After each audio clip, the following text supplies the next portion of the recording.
നമസ്കാരം. സിറ്റി ന്യൂസിലേക്ക് സ്വാഗതം. മുഖ്യമന്ത്രി പിണറായി വിജയൻ രാജിവെക്കണമെന്നാവശ്യപ്പെട്ടുകൊണ്ട് RSP സംസ്ഥാന കമ്മിറ്റിയുടെ ആഹ്വാനപ്രകാരം RSP കണ്ണൂർ ജില്ലാ കമ്മിറ്റിയുടെ നേതൃത്വത്തിൽ കളക്ടറേറ്റിന് മുന്നിൽ മാർച്ചും ധർണയും നടത്തി. കേന്ദ്ര സെക്രട്ടേറിയറ്റ് അംഗം NK പ്രേമചന്ദ്രൻ MP ഉദ്ഘാടനം ചെയ്തു. സമസ്ത മേഖലയിലും നാശം വിതച്ചുകൊണ്ട് ഭരണത്തിൽ തുടരുന്ന ഇടതുപക്ഷ ഗവൺമെന്റ് രാജിവെക്കണമെന്നാവശ്യപ്പെട്ടുകൊണ്ടാണ് കേരളത്തിലെ 14 ജില്ലകളിലും പ്രതിഷേധം സംഘടിപ്പിച്ചിട്ടുള്ളത്. ക്രിമിനൽ കൊട്ടേഷൻ സംഘങ്ങളെ സർവ്വസന്നാഹങ്ങളും ഉപയോഗിച്ച് സംരക്ഷിക്കുന്ന നിലപാടാണ് പിണറായി വിജയൻ സ്വീകരിക്കുന്നത്. പ്രതിഷേധക്കാരെ മുഴുവൻ അടിച്ചമർത്തുകയാണ്. വിലക്കയറ്റം കൊണ്ട് കേരളം പൊറുതിമുട്ടിയിരിക്കുകയാണെന്നും NK പ്രേമചന്ദ്രൻ MP പറഞ്ഞു. നേരത്തെ സൂചിപ്പിച്ചതുപോലെ 9 വർഷം പിന്നിടുന്ന ഈ ഗവൺമെന്റ് സംസ്ഥാനത്ത് ഒരു അധോലോക മാഫിയ ഭരണമാണ്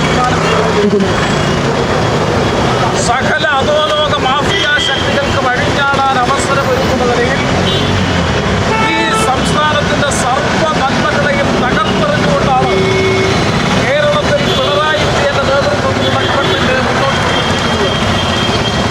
ആ അധോലോക മാഫിയ സംസ്കാരത്തിനും അധോലോക മാഫിയ ഭരണത്തിനെതിരായിട്ടുള്ള ജനങ്ങളുടെ പ്രതിഷേധം പ്രകടിപ്പിക്കുന്നതിന്റെ ഭാഗമായിട്ടാണ് RSP സംസ്ഥാന കമ്മിറ്റിയുടെ തീരുമാനപ്രകാരം കേരളത്തിലെ 14 ജില്ലകളിലും പാർട്ടി പ്രവർത്തകരുടെ നേതൃത്വത്തിലുള്ള മാർച്ച് പ്രതിഷേധ ധർണ സംഘടിപ്പിക്കാൻ തീരുമാനിച്ചിട്ടുള്ളത്.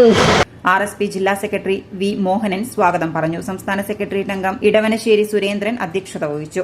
RSP കേന്ദ്ര കമ്മിറ്റി അംഗം Illikkal Augusty, Johnson P, Thomas P, Vijith Kumar, KNP Nasar, Ratnakumar Vaidyar, V Shaji, Krishnakumar, KM Subhash, Lalu Joseph, K Aravindakshan, Madhu Chepparambu, Ratna Mani PN, CJ Jose, K Rajan, Thomas Vazhakkala, PK Krishnan, Rajeevan Tholambra, Suresh Kumar Pachappoika തുടങ്ങിയവർ സംസാരിച്ചു.